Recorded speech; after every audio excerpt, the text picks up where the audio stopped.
This is my video presentation on Lost Girls by Alan Moore. I'm Emily Jesse. This is for Dr. Lawrence's World of Alan Moore seminar, fall semester 2014. Yeah, let's get started. So, Lost Girls definitely brings all together what Alan Moore does. It is an original work by him. It carries the general themes that he puts into all of his original works. Like, all of his original works have their own storyline but carry the same basic themes. They are an observation on the time he is currently living or in a time that he is interested in. And that, in this instance, just so happens to be Victoria era. Lost Girls is a pornography. It is very, very pornographic. You can just open basically any page and there's pornographic imagery right there in your face all the time. Not gonna lie, got really old by the end of the book. Like, as someone who was just reading it for literary purposes, the amount of pornography is just it was like 50 Shades of Grey almost, in the way that it was worded, and it was just get to the point. We'll get to that whole reflection on the book here in a little bit. I'm going to try and keep this as organized as I can with the different themes, but ultimately the themes come together and overlap constantly. So, Alan Moore isn't afraid to show sex. He constantly shows sex in all of his original works. He has a rape scene in almost every single one of his original works. And not even that. He basically has a rape scene in The Killing Joke. And that's definitely carried into Lost Girls. He also is known to draw from classic literature, such as references in Superman and V for Vendetta and Watchmen, and then the entirety of League of Extraordinary Gentlemen is drawn from classic literature. Lost Girls is no different in that it follows classic literature and is pulled from classic literature. It takes three beloved childhood stories, Wizard of Oz, Alice in Wonderland, and Peter Pan, and turns them into sexual fantasies. The book opens with a scene of a woman in a mirror, and she is masturbating in front of this mirror and having a conversation with herself, and just the entire first chapter is that. Fun, cool thing about this is each chapter is 8 pages long, following the Victorian porno books that were only like 8 pages long. It keeps that, and I thought that was a really cool sly thing in there. But it opens with that, and then very quickly, it moves to a hotel. And in this hotel, there is a very trying to be slightly sexual owner of the hotel. And then you see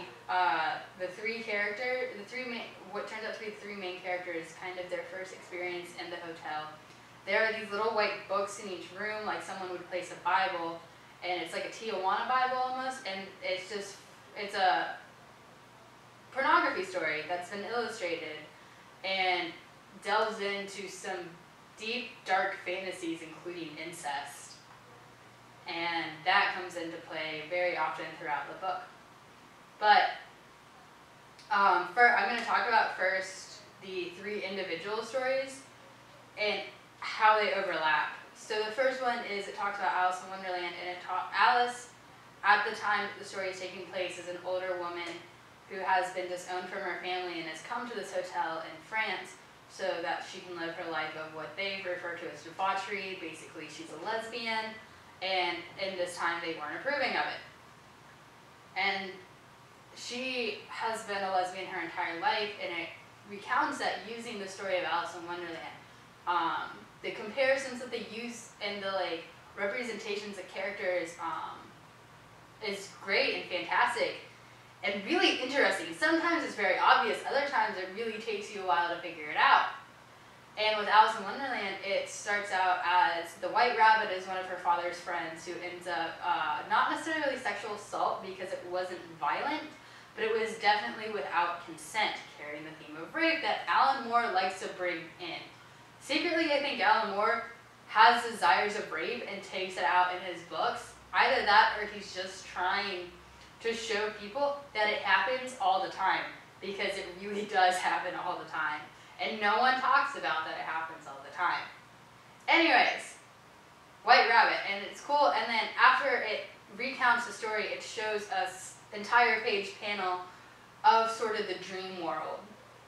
And as the story progresses, it moves on to the Alice in Wonderland Garden of Flowers is actually a orgy going on in her senior dormitories at boarding school, where she meets this older woman, one of her teachers, who then invites her to spend the summer with her. This older woman turns out to be the Queen of Hearts, and throughout the summer, Alice is taken through just smoking tons of opium, drinking everything, going to these little parties of women, and they're just having sex with each other, and there was naked chess games, sneaking around behind husbands' backs, just little things that relate to the story. At one point, it was the women were playing the croquet game, and one was strapped down to the ground using the croquet hoop things, tying into when the Red Queen plays croquet or when she plays the chess within a naked chess game. Now, moving on to Dorothy's story. Dorothy comes in and is this younger woman from America coming to this hotel in France because she just recently came into a lot of money. But Dorothy's story is that she grows up on a farm, and she doesn't ever keep the story straight about who the man and the woman that she's living with. She says it's her stepmom, it says it's her wicked aunt, it says it's her uncle, it says it's her half-uncle. And in the end, they finally force it out of her that it is her mother and her father. Well, her stepmother and her father. But until the very end, you really don't know that it is. It turns out to be her father. Constantly has different farmhands on there who will sometimes make catcalls at her, she'll make moves at them, but each of the men that she ends up sleeping with represent the Scarecrow, the Lion, and the Tin Man.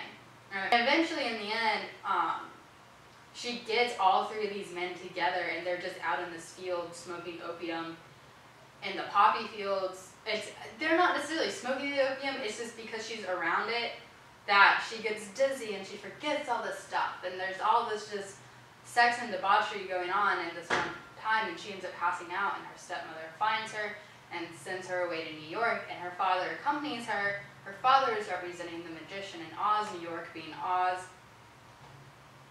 And this is where incest comes into play for the first time. It was difficult at times. But she ends up just going to New York and having sex with her father for this whole week, and then she goes home, and they kind of sneak around a little bit, but then her stepmom finds out, and then that makes her dad give her all this money, and then that's how she ends up this hotel in France. Finally, the storyline of Wendy, Peter Pan, is when there was one summer when she was younger that her two younger brothers were playing in the park, and then she looks over and she sees this boy named Peter and his sister playing around in the bushes, having sex in the bushes. Her sister ends up representing Tinkerbell, and they go over and they ask, and then they talk a little bit, but then they end up going home. And that night, Peter appears at their window, and this is the first time that he shows them everything there is about sex. He has the brothers together doing stuff. He's doing stuff to Wendy. Everything just kind of happens at once, and then Wendy and her brothers keep pursuing Peter, keep pursuing that, and Wendy goes and she meets the Lost Boys, and she does this thing called putting them to bed, where she masturbates them, and then they end up falling asleep in the park. And at one point, there's this guy that keeps coming, this older guy that keeps coming around, and he's gives everyone kind of this sketchy vibe, and he's supposed to represent Captain Hook, and his hook is that his hand is crippled like this because he jerks off in the park to little boys constantly. And at one point, as she's recalling the story, at one point, for whatever the Indian princess is in Peter Pan, Peter gives her this little Indian outfit, and that goes on, and there's that exploration. But there's a lot of incest there with Wendy and her brothers, and them all being together in this giant little kid orgy.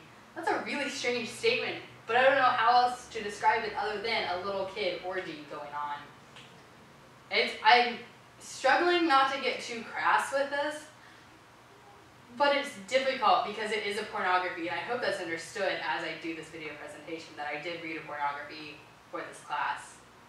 Stories of their upbringing and their childhood and all these sexual things that happen to them when they're younger is as these three women come together and form a bond and have sex with each other constantly, they're telling these stories when they're together and then delving into their own sexual fantasies over the course of a year while they're staying at this hotel.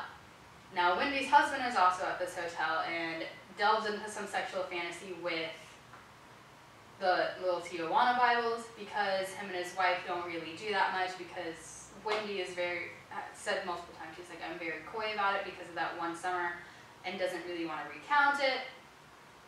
And her husband ends up having sex with the soldier that Dorothy's sleeping with, and that whole thing. And there towards the end, during the actual timeline of the story is right before World War I starts and Archduke Ferdinand gets shot and everyone's leaving the hotel, but right before everyone left the hotel, the three women and the owner of the hotel and a bunch of the employees of the hotel all go together and just have sex for like the next 24 hours. Giant orgy, and they read one of the Tijuana Bibles, and the story in the Tijuana Bible that they were reading involved lots and lots of incest, and eventually everyone left and everyone ended up leaving the hotel, and that is how the story ended. Now that we have a general gist of the story, well, why it may be confusing, timelines were jumping up here and there all over the place, but ultimately it was recounting the stories of Alice in Wonderland, Peter Pan, and the Wizard of Oz as these women, now grown, having relations with each other or talking about the relations that they had when they were younger. How this ties into this class is that this is a very Alan Moore story. Pornography part aside for right now, he carried the themes of Victorian literature, taking a story that everyone knows and putting his own unique twist on it. Taking someone that everyone knows and putting a very harsh, stark, light twist on it. This is very plain. It was very black and white. It was sex. It was there. It was right there in front of your face. It is incest. It is right there. It is in your face.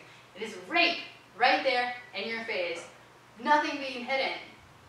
And even like, as the story progressed, the sex kept getting rougher and rougher, and the fantasies that these women would delve into would get deeper and a lot more extreme and a lot more very much fantasies rather than reality of sex. But it does tie into this class in that it carries those themes. It carries the theme of rape. There's a very, very strong theme of rape through all of his stuff. There's a rape scene in everything. There's a rape scene in Watchmen, and then she ends up falling in love with that guy, and that speaks volumes. Rape scene in The Killing Joke. Rape scene in V for Vendetta. Rape scene in From Hell. Rape scene in League of Extraordinary Gentlemen. There's a lot of rape. This dude is really rapey. There was not only the time with Alice and her father's friend, who was a white rabbit, there was Tinkerbell got raped by Captain Hook, and then Wendy after that had slight nightmares mixed with fantasy, the whole Bête Noire thing,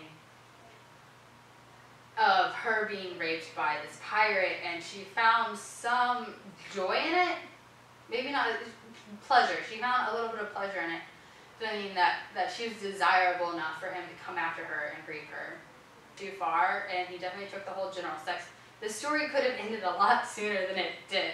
I really would have preferred it if it ended before the giant hotel orgy, because at that point it was just forcing the issue of these women have these deep sexual desires. It was forcing this issue of everyone has secrets, everyone has these sexual fantasies, it's your choice whether or not you let it out.